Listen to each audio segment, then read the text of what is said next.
সাবেতে বুনানি রহমাতুল্লাহ আলাইহি এক বুজুর্গের নাম, যিনি মালিক ইবনে দিনার রহমাতুল্লাহ আলাইহির সমসাময়িক যুগের বুজুর্গ ছিলেন।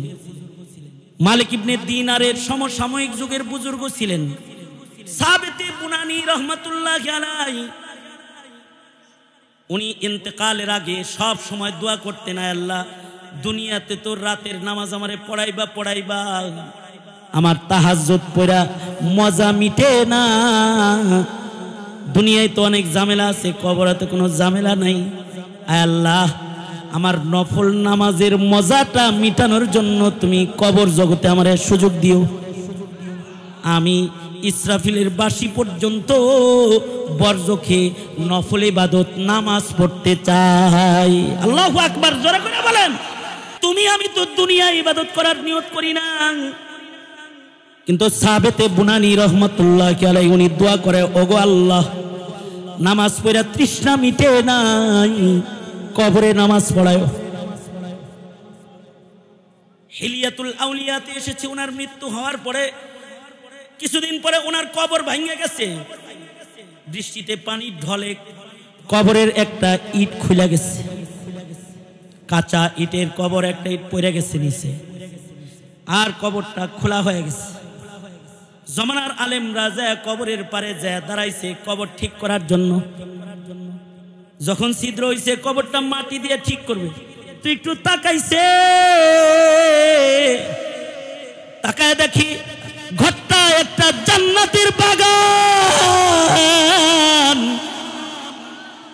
আর কবরের ভেতরে সাবেতে বুনানি সেজদায় পড়ে রইছে। कदम सूए मरकद नजर सूए दुनिया, कदम सूए मरकद नजर सूए दुनिया, किधर जाना है और किधर देख रहा है, किधर जाना है और किधर देख रहा है।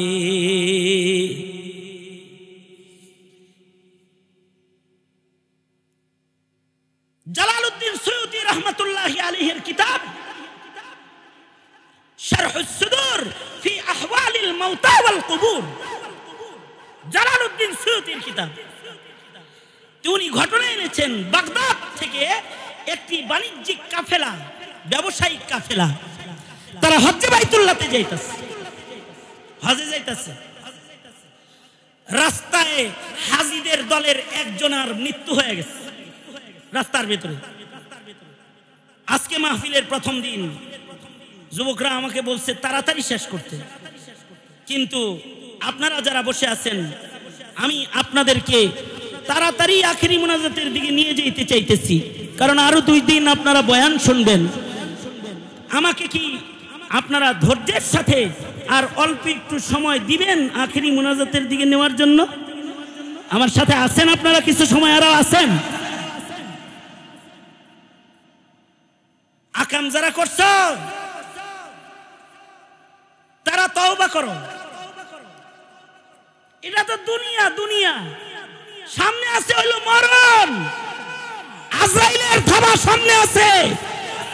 বৈষম্য বিরোধী ছাত্র আন্দোলনের ছাত্রের থাবা ওটা না, ওটা মালাকুল মউত আজরাইলের থাবা আছে, একটা আজরাইলের থাবা, আজরাইলের থাবা তোমার জন্য অপেক্ষায় আছো তুমি, আজরাইল তোমাকে ধরবে। শোনো, তুমি আমার বক্তব্য শুনে যাও, দিল দিয়ে একটু শোনো। একজন তো সাবেতে বুনানি, সে দোয়া করতে চায় আল্লাহ কবরেও আমি নামাজ পড়তে চাই। এর জন্য দরকার ঈমান। এ কারণে আমরা অভিভাবকদেরকে বলি, সন্তানকে বাড়ি করে দেন, গাড়ি করে দেন, শিক্ষিত বানান, সাথে সাথে তাকে ইমানদার বানান। কথা বলেন, আওয়াজ করে জোরে বলেন, জোরে বলেন। মুসলিম ঘরের নাস্তিক তাকে বানাবেন না, মুসলিম ঘরের ভিনদেশী তাবেদার গোলাম তাকে বানাইবেন না, তাকে ইমানদার বানান। ইমানদার, তাহলে সে তার ইমানের বদলায় একদিন না একদিন আল্লাহর ভালোবাসা পেয়ে আল্লাহর জান্নাতে প্রবেশ করবে। কিন্তু এখন প্রশ্ন হলো, দোজখের আগুনে কি আমাদের পুরার মতো ক্ষমতা আছে? জোরে আওয়াজ করে বলেন, আছে? ইন্নাহা সাআত মুস্তাকাররা ওয়া মুকামা। দোজখে তো যাওয়ার মতো শক্তি সামর্থ্য আমাদের নাই। দোজখে এক মুহূর্ত থাকার মতো শারীরিক শক্তি আমাদের নাই। মোমবাতির ভেতরে ছোট্ট আগুনে নিজের দেহ জ্বালানোর মতো শক্তিও আমাদের নাই। তাইলে দোজখের ভয়ঙ্কর আগুনে আমরা কিভাবে নিজেদেরকে জ্বালাইবার প্রস্তুতি নিতে পারি? না। তাহলে দোজখের আগুন থেকে যেন মুক্ত হয়ে বিনা হিসাব জান্নাতে যাওয়া যায়, এটার কি কি প্রসেস আছে এটাও একটু আলোচনায় আসা দরকার। বিনা হিসাব জান্নাতে যাওয়ার বেশি না, আমি 3 থেকে 4টি পদ্ধতির আলোচনা আজকে আপনাদের সামনে করার ইরাদা অল্প টাইমে। তার ভেতরে একটা প্রসেস হলো ইমানের পাশাপাশি নেকির কাজে অভ্যস্ত গোলামের খাতায় নিজের নাম লেখায়া দেওয়া। যেমন আপনাদের যেমন ঈমান আছে, আপনাদের নেকিরও চাহিদা আছে, তাই ওয়াজ মাহফিলে এসেছেন। ওয়াজ মাহফিলে কি টাকা পাইবেন এর লেগে আইছেন? বুঝা থাকলে জোরে করে বলেন, কি লেগে আইছেন? নেকির লেগে আইছেন। এখানে আসলে দুটি কথা শুনলে, আল্লাহর নাম বললে, একটু আল্লাহর নাম নিলে আল্লাহ নেক দিবেন। শুধু নেক দিবেন না, গুনাহ মাফ করবেন। সুবহানাল্লাহ, জোরে আওয়াজ করে বলেন। এখানে যারা ঢুকেছেন তাদেরকে আল্লাহ কেমন মাফ করবেন? যদি খালি তওবা করতে পারেন এখানে, তাহলে পেছনের সব গুনাহ মাফ করে দিবেন। শুধু মাফ করবেন না, গুনাহকে নেকির দ্বারায় পাল্টায় আমলনামায় উঠায়া দিবেন। কারণ এই উম্মতকে আল্লাহ তাআলা আশ্চর্য 2টা জিনিস দান করেছেন। কটি জিনিস? এই উম্মতকে আজব 2টা জিনিস দান করেছেন। হাসানুল বসরি বলেন, উম্মতে মুহাম্মাদীকে আল্লাহ তাআলা আশ্চর্য 2টি জিনিস দান করেছেন। তার ভেতরে একটা আশ্চর্য জিনিসের নাম হলো নিয়ত। একটা আশ্চর্য জিনিসের নাম কি? জোরে বলেন, নিয়ত। আমার এত সময়ের আলোচনা শোনার পরে কেউ যদি এই নিয়ত করেন এখন যে হুজুর পেছনের জীবনের বহু রাত বহু দিন আমি বরবাদ করেছি, আজ থেকে আমার নিয়ত হলো আমার আর 1 ওয়াক্ত নামাজ কাজা হবে না, আমার নিয়ত হলো আমি কোরআন পড়া শিখে ছাড়ব, আমার নিয়ত হলো আমাকে আল্লাহ মাল দিয়েছে আমি আল্লাহর ঘরে যাব। কেউ যদি এরকম নিয়ত করেন, শুধু নেক আমলের নিয়ত, এটা এত দামি এক দৌলতের নাম, শুধুই মাত্র এখানে বসে নিয়ত করবেন। নিয়ত এত পাওয়ারফুল এক জিনিসের নাম। নিয়ত করার সাথে সাথে আল্লাহ তাআলা আপনাকে নামাজের সওয়াব দিয়ে দিবে, নামাজের সওয়াব দান করবে। হজের নিয়ত করবেন, হজের সওয়াব দান করবে। আপনি নিয়ত করছেন তাকবীরে উলার নামাজ পড়বেন, তো তাকবীরে উলার সওয়াব দিবে। আপনি নিয়ত করবেন যে আমি শরীয়তের উপরে চলবো ইস্তেকামতের সাথে, 60 বছরও যদি বাঁচি, 40 বছরও যদি বাঁচি, 40 বছরের ভিতরে আমি আমার রবের নাফরমানি একবারও আর করব না। যদি এমন কোন নিয়ত কেউ এখানে বসে করতে পারো, তোমাদের জন্য একটা খুশখবরি দিচ্ছি নায়েবে নবী হিসেবে।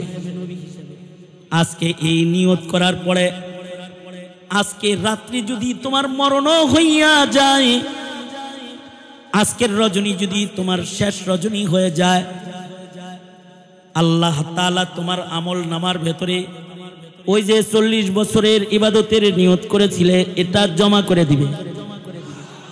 ওই যে হজ্জে বাইতুল্লাহর নিয়ত করেছিলে হজের সওয়াব জমা করে দিবে।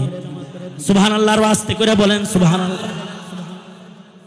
ওই যে নিয়ত করছিলা তাকবীরে উলার নামাজ পড়বে, মহান আল্লাহ তোমাকে তাকবীরে উলার নামাজ দান করবে। ইবাদতের নিয়ত করার সাথে সাথে বান্দাকে, আল্লাহ তো রহমান, আল্লাহ তো দয়ালু, যে বান্দা ইবাদতের নিয়ত করে তাকেও আল্লাহ তাআলা এক পর্ব সওয়াব নিয়তের সাথে সাথে দান করে। যখন বান্দাটা ইবাদত সম্পন্ন করে বান্দাকে আল্লাহ তাআলা কমপক্ষে 10 গুণ সওয়াব বান্দাকে দান করে। তাইলে বলেন তো নিয়তটা কি ছোটখাটো জিনিস না আজব জিনিস? আজব জিনিস নিয়ত। অস্তিত্ববিহীন বস্তুকে অস্তিত্ব প্রদান করে। আপনি জীবনে হজ করেন নাই, কিন্তু আজকে নিয়ত করছেন করবেন, কালকে আপনি এজেন্সি তালাশ করবেন টাকা জমা দেওয়ার লেগা, রাত্রে মরছেন কিন্তু আপনি হাজির দপ্তরে নাম। এটা হলো নিয়ত। এ কারণে নেক কাজের আলোচনা যখন হয় তখন নেক কাজের নিয়ত করলেও এক পর্ব সব জমা হয়। আল্লাহু আকবার জোরে করে বলেন। কিন্তু আল্লাহ দয়ালু, গুনার নিয়ত করলে গুনাহ লেখে না, কারণ বান্দাকে আল্লাহ তাআলা ভালোবাসে। তাই মাসিয়াতের নিয়ত করলে মাসিয়াত লেখে না। এ কারণে হাসানুল বসরি বলেন, এই উম্মতকে আশ্চর্য দান আল্লাহ পাকের পক্ষ থেকে দুইটি, একটা হলো নিয়ত, আর আশ্চর্য আর একটা দান হলো তওবা, ইস্তিগফার। তওবা, উম্মতের কেউ যদি তওবা করে, আজকে এখানে যারা বসছেন তারা যদি খালি তওবা করেন কেউ, যে আমি আমার পেছনের অপরাধের জন্য অনুতপ্ত, আমি আর অপরাধ করব না, তওবা করার সাথে সাথে যা গুনাহ করছিলেন এগুলো আমলনামার থেকে খালি মুছে না। সুবহানাল্লাহ আওয়াজ করে বললেন, আগেই না আমি বইলা লই, শুধু আমলনামার থেকে মুছে না, আল্লাহ তাআলা যেই ফেরেশতা গুনাহগুলো লিখেছে তাদের ব্রেন থেকে, তাদের স্মরণ শক্তি থেকেও এইগুলোকে আল্লাহ তাআলা মাইনাস করে দেয়। আল্লাহু আকবার কাবীর। বান্দাটারে এমন বানায় কায়াউমিন ওয়ালাদাতহু উম্মুহু, কেমন যেন তার মা কেবল তাকে প্রসব করেছে। সুতরাং এই 3 দিন ব্যাপী তাফসীর মাহফিল আপনার নেক আমলের নিয়ত করার জায়গা। এই 3 দিন ব্যাপী তাফসীর মাহফিল আপনার জীবনের গুনাহ থেকে তওবা করার জায়গা। এই 3 দিন ব্যাপী তাফসীর মাহফিল আপনার নেকির ওয়াদা করার জায়গা। মনে রাখবেন একটা কথা, কেউ যদি নেকি করে, নেকির পুরস্কার দুনিয়ায় আল্লাহ তাকে দান করে, কবর থেকে আল্লাহ তাআলা এর বড় পুরস্কার দেওয়া শুরু করে। আর যদি দুনিয়াতে কেউ অন্যায় করে, তার শাস্তি আল্লাহ তাআলা মরার আগেই দুনিয়ায় তারে দান করে। দুনিয়াতেই কেউ অন্যায় করলে তারে সাজা দান করে। আর কেউ যদি দুনিয়াতে ভালো কাজের নিয়ত করে, আল্লাহ তাআলা দুনিয়াতেও তারে ভালো কাজ করায়, কবরেও তারে আল্লাহ তাআলা ভালো কাজ করায়।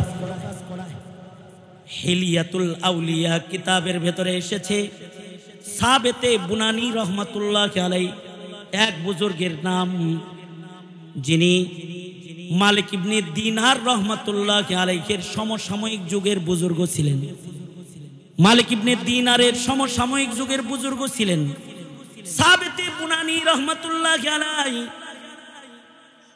উনি ইন্তেকালের আগে সব সময় দোয়া করতেন, আল্লাহ দুনিয়াতে তো রাতের নামাজ আমারে পড়াইবা, আমার তাহাজ্জুদ পড়া মজা মিটে না, দুনিয়ায় তো অনেক ঝামেলা আছে, কবরে কোনো ঝামেলা নাই, আল্লাহ আমার নফল নামাজের মজাটা মিটানোর জন্য তুমি কবর জগতে আমারে সুযোগ দিও। আমি ইসরাফিলের বাঁশি পর্যন্ত বরজখে নফল ইবাদত নামাজ পড়তে চাই। আল্লাহু আকবার জোরে করে বলেন।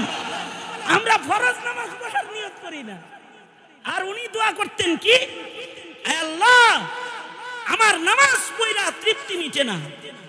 সাহাবায়ে কেরাম এত নামাজ পড়তেন, কুরআন বলে ফি উজুহিহিম মিন আসারিস সুজুদ, তাদের চেহারার ভেতরে সিজদার দাগ। আমি এক মাহফিলে গেছি, এক লোক আমার সাথে দেখা করছে, কয় হুজুর আজকে প্রায় 10 বছর পরে বাইরিস, মানে হে বিএমপি করতো বিএমপি করতো, জ্বালা যন্ত্রণায় ডুব দিয়েছিল কত বছর? মাত্র 10 বছর। তারপরে বলতেছে হুজুর দেখেন দেখেন এই গাড়ির ভিতরে গুলি, মাথার ভিতরে গুলি, এই দেখেন কোপের দাগ, এই দেহের ভিতরে এই জায়গায় এই যে চাইনিজ কুড়ালের কোপের দাগ। হুজুর দোয়া করেন। কি দোয়া করুন? এর ভাব হলো প্রতিশোধ নেওয়ার দোয়া করেন হুজুর। এর ভাবটা এই। আমি বললাম আমি দোয়া করি তোমার জন্য। নোংরা রাজনীতির গুলির দাগ তোর মাথায় আর ঘাড়ে আছে, আর নোংরা রাজনীতির চাইনিজ কুড়ালের কোপের দাগ তোর দেহে আছে। আমি নায়েবে নবী হিসাবে গণনা হওয়ার কারণে তোর জন্য দোয়া করছি, আল্লাহ যেন এই দাগগুলো নয়, আল্লাহ যেন তোকে ইবাদতের দাগ তোর দেহে দান করে। আমি দোয়া করলাম। আমার কথা শোনার পরে তার মাথা নিচু হয়ে গেছে। হুজুর বুঝি নাই, ভুল হয়ে গেছে। আমি হ্যাঁ এই কথাটা আল্লাহর কাছে অনেক প্রিয়। বলো ভুল হয়ে গেছে। কিছু ইবাদতের দাগ দেখলো তো, সিজদার দাগ, ফি উজুহিহিম মিন আসারিস সুজুদ। নামাজ পড়েছো, ইবাদত করেছো, ইবাদতের দাগ তোমার কপালে আছে, ওগুলো লও কপালে। তুমি যত ইবাদত করবে ইবাদতের নিশানা তোমার দেহে ভাসতে থাকবে। গাঁজা খাইলে দেহ দেখলেও বোঝা যায় গাঁজাখোর। কি কথা বলেন না কেন? আওয়াজ করে জোরে বলেন না কেন? মদ খাইলে দেহ দেখলে বোঝা যায় খোর। ইবাদত করলে দেহ দেখলে বোঝা যায় ইবাদত গুজার। ইবাদতের পুরস্কার যেমন দুনিয়াতে আছে ইজ্জত, কবরেও আছে, হাসরেও আছে। আশ্চর্য, যারা শুধু নামাজ পড়ছে 5 বেলা, আর 5 বেলা তারা ওযু করেছে, সহিহ হাদিস, আল্লাহর রাসূল তাদের ওযুর অঙ্গের চমক দেখে তাদেরকে আগে আগে শাফাআত করে দোজখে তাদের পড়তে দিবেন না, শাফাআত করে নবীজি কাউসার পিলায়ে তাদের আগে আগে জান্নাতে প্রবেশ করাবেন। আল্লাহু আকবার, জোরে করে বলেন।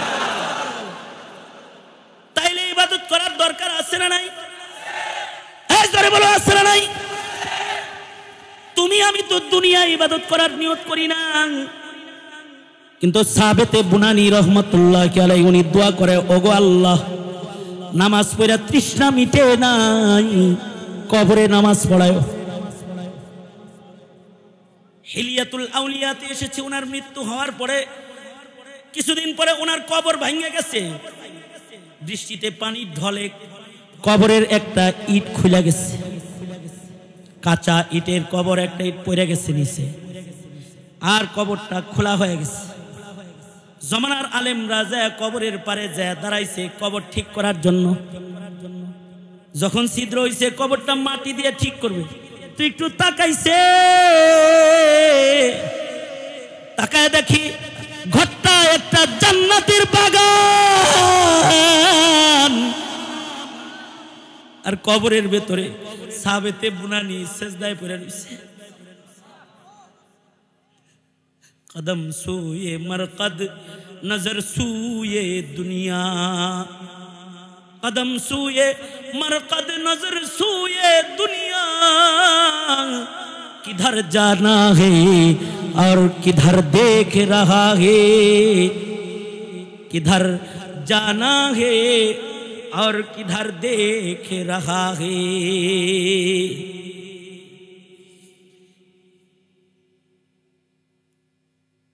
জালালউদ্দিন সুয়ুতি রহমাতুল্লাহি আলাইহির কিতাব শারহুস সুদুর ফি আহওয়ালিল মাউতা ওয়াল কুবুর, জালালউদ্দিন সুয়ুতির কিতাব। তিনি ঘটনা এনেছেন বাগদাদ থেকে একটি বাণিজ্যিক কাফেলা, ব্যবসায়িক কাফেলা, তারা হজ্জে বাইতুল্লাহতে যাইতেছে, হজে যাইতেছে। রাস্তায় হাজিদের দলের একজনের মৃত্যু হয়ে গেছে রাস্তার ভিতরে।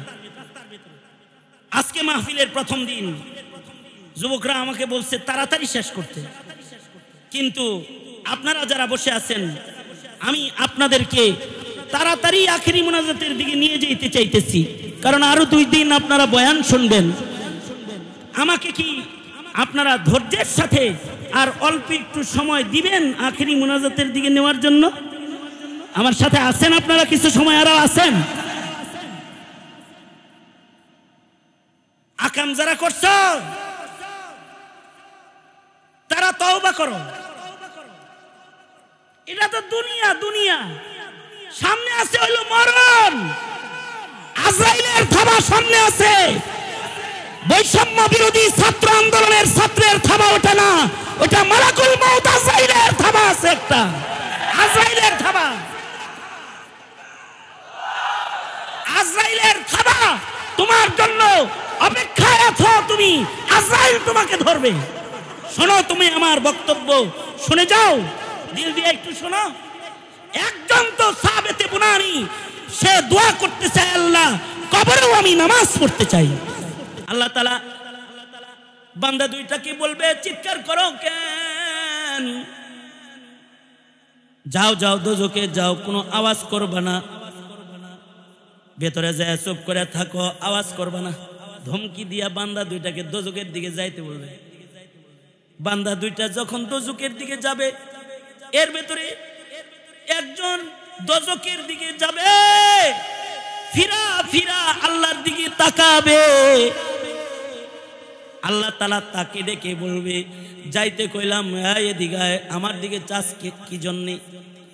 বান্দা বলবে, আল্লাহ আলেমদের মুখে শুনছি তুমি মহান দয়ালু, দুনিয়ায় শুনছি তোমার দয়া অনেক, দোজখে যাইতে বলছো তাই যাই, কিন্তু তোমার রহমত পাওয়ার আশায় ফিরা ফিরা আবার চাই, যদি তুমি আমারে মাফ করো। আল্লাহ তাআলা বলবেন, আমার রহমতের পরে তোর যখন ঈমান আছে, যা বান্দা আমি আমার রহমত তোকে দান করলাম, তোর গুনাহ মাফ করে দিলাম, তোকে জান্নাত দিয়ে দিলাম। কারোর কারোর সাথে এমন আচরণ আল্লাহ পাকের হবে। আরেকজন যে দোজখের দিকে যাবে, হাদিসে আছে, সে আর পেছনে তাকাবে না, সে সামনে যাইতেই থাকবে, যাইতেই থাকবে।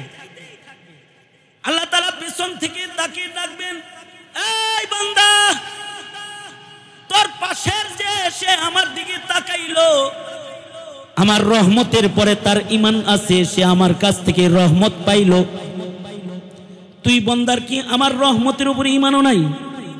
তুই দেখি আমার দিকে তাকাস না, তুই দেখি দোজখের দিকে যাস আর যাস। আশ্চর্য বর্ণনা। বান্দা তখন বলবে, আল্লাহ দুনিয়াতে নামাজ পড়তে কইছো, আদেশ করছো, আমি মানি নাই, রোজা রাখতে কইছো, তাও করি নাই, কত হুকুম তুমি দুনিয়ায় আমার উপরে করেছো, তোমার হুকুমগুলা দুনিয়াতে আমি পালন করি নাই, আজকে বিচারের দিনে আমাকে দোজখে যাওয়ার একটা হুকুম তুমি সরাসরি করছো। আল্লাহ গো, এই হুকুমটাও যদি তোমার আমি অমান্য করি, তোমার বান্দা হওয়ার দাবি তো আমি করতে পারি না, এ কারণে তোমার এই হুকুমটা পালন করে তোমার বান্দা হইবার চাই, এই কারণে দোজখে যাই। আল্লাহ তাআলা বলবেন, আমার হুকুমের প্রতি তোর সম্মান আছে, বোঝা যায়, এ কারণে যা বান্দা, তোরেও মাফ করে দিলাম, বাইর করে আনছিলাম, যা সোজা জান্নাতে পাঠায় দিলাম। এই মায়াটাও যে আল্লাহ তাআলা কারোর উপরে করবেন, যার কোয়ালিটি ঈমানের ভালো হবে তার উপরে করবেন। এইটা হাসানুল হক ইনু আর মুরগি চোরা শাহরিয়ারের মতো কালিমাওয়ালার সাথে না, এটা যার ঈমানের হালতের উন্নতি আছে তার সাথে করবেন, যার ঈমানটা একটু ডেভেলপ ভালো, তার সাথে আল্লাহর আচরণ আরো সুন্দর হবে। আল্লাহু আকবার কবীরা। এই কারণে আলেমরা ঈমান ঠিক করতে কয়, ঈমান ঠিক করো, ঈমান ঠিক করো, ঈমান ঠিক করো। তাবলীগ জামাতরা ঈমানের কথা কয়, ঈমান ঠিক করো, ঈমান ঠিক করো, ঈমান ঠিক করো। কারণ ঈমানের হালতের উন্নতির কারণে আল্লাহর আচরণ উন্নত হবে, গুনাহগার হইলেও তার উপরে। মুসলিম শরীফের রিওয়ায়াত। মুসলিম শরীফ হলো বুখারী শরীফ যেমন আসাহুল কুতুবি বাদা কিতাবিল্লাহ, ওরকম একদল উলামায়ে কেরাম বলেন আসাহুল কুতুবি বাদা কিতাবিল্লাহ। মুসলিম শরীফ কোরআন শরীফের পরে সবচেয়ে বিশুদ্ধতম কিতাব সহিহ মুসলিম, কেউ বলে সহিহ বুখারী। এ কারণে মুত্তাফাকুন আলাইহি যদি কোনো রিওয়ায়াত এমন হয় যেই রিওয়ায়াতটা বুখারীতেও আছে মুসলিমেও আছে, এই রিওয়ায়াতটা অনেক গুরুত্বপূর্ণ রিওয়ায়াতে পরিণত হয়। হযরত নবী পাক সাল্লাল্লাহু আলাইহি ওয়াসাল্লাম জাহান্নামীদের হালত বর্ণনা করছেন। মুসলিম শরীফ কিতাবুল ঈমান, যে কিছু মুমিনকে আল্লাহ তাআলা নারাজ দোজখে ফেলবেন ঠিক, কিন্তু সুবহানাল্লাহ বলার লাগে রেডি হয়ে বসেন, ভালো করে একটা সুবহানাল্লাহ বলেন। দোজখে ফেলবেন ঠিক, কিন্তু দোজখে ফেলার আগে তাকে অজ্ঞান করে ফেলবেন। এক প্রকারের মওত তার উপরে দিয়ে দিবেন, অজ্ঞান করে ফেলবেন তাকে। অর্থাৎ ডাক্তার যেমন অপারেশন করার আগে রোগীর অজ্ঞান করে, ডাক্তার যেমন রোগীর পা কাটবে, হাড্ডি কাটবে, রোগীটারে অজ্ঞান করে হাড্ডি কাইটা ফেলায়, রোগী খবর নাই। কি রোগীর কষ্ট হয় নাই?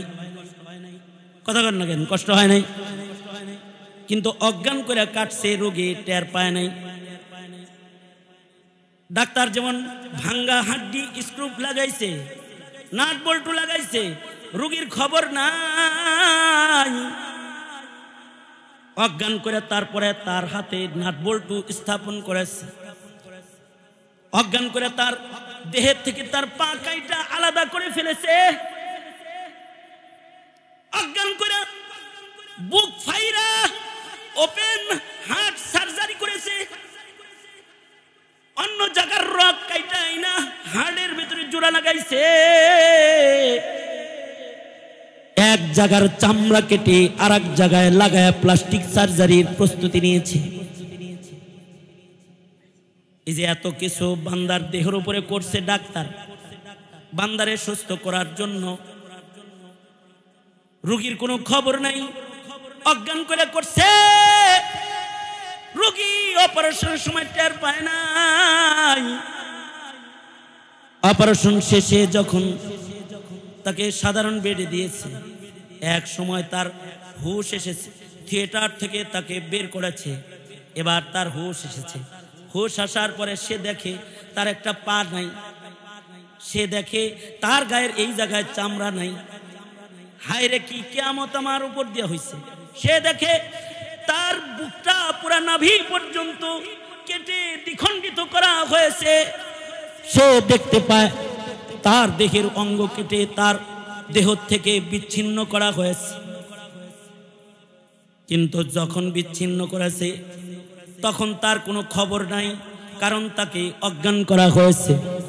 মুসলিম শরীফে আল্লাহর রাসূল বর্ণনা করেছেন, মুসলিম শরীফের রিওয়ায়াত কিতাবুল ঈমান, আল্লাহর রাসূল বলেন আল্লাহর কিছু প্রিয় মুমিন গুনাহ করছে, কিন্তু তাদের এমন কিছু গুণ আছে যে গুণের কারণে মহান আল্লাহ তাদের পছন্দ করে, এবার তাদের দোজখের আগুনে ফেলবে। গুনাহ থেকে তাদেরকে পাক করার জন্য বটে, কিন্তু মহান আল্লাহ তাদের অজ্ঞান করে দোজখে ফেলবে।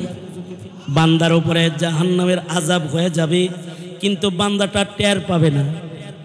বান্দাকে যখন দোজখের থিয়েটার থেকে তাকে যখন বের করবে, তাজকিয়াতান, যেই দোজখে তাকে ফেলা হয়েছে এখান থেকে যখন তাকে বের করবে পবিত্র কইরা, গুনার ময়লাগুলো আগুন দিয়ে পুইরা সাফ কইরা যখন আল্লাহ তাআলা বের করবে, বান্দা তখন দেখবে তার দেহে চামড়া নাই, তার চোখ পুড়ে গেছে, তার হাত নাই, তার অঙ্গ প্রত্যঙ্গ কালা হয়ে গেছে। আগুনে পুরা মানুষের দেহ যেমন বিভৎস, এরকম বিভৎস হয়ে গেছে। আল্লাহ তাআলা বলবে, বান্দা গুনাহ করছিলি, এর লেগে দোজখের আগুনে তোরে পুড়াইছি, কিন্তু তোর যেহেতু ঈমান আছে তাই এবার তোরে বাইর করছি। এবার আল্লাহ তাআলা বান্দাকে নহরে হায়াতের পানির দ্বারায় বান্দাকে গোসল করাবে। যখন গোসলটা দিবে বান্দার দেহের কালা চামড়াগুলা শুভ্র সাদা জান্নাতি যুবক যুবতীর চামড়ায় রূপান্তরিত হবে। আল্লাহু আকবার কবীরা। আল্লাহ তাআলা তাকে জান্নাতের সাজে সাজায়া বলবে, গুনাহ করছিলি তাই দোজখে ফেলছিলাম, কিন্তু ঈমানটা যেহেতু নষ্ট করস নাই, ঈমান যেহেতু কবরে লইয়া আইছ, যা বান্দা আমার জান্নাত তোকেও আমি দিয়ে দিলাম।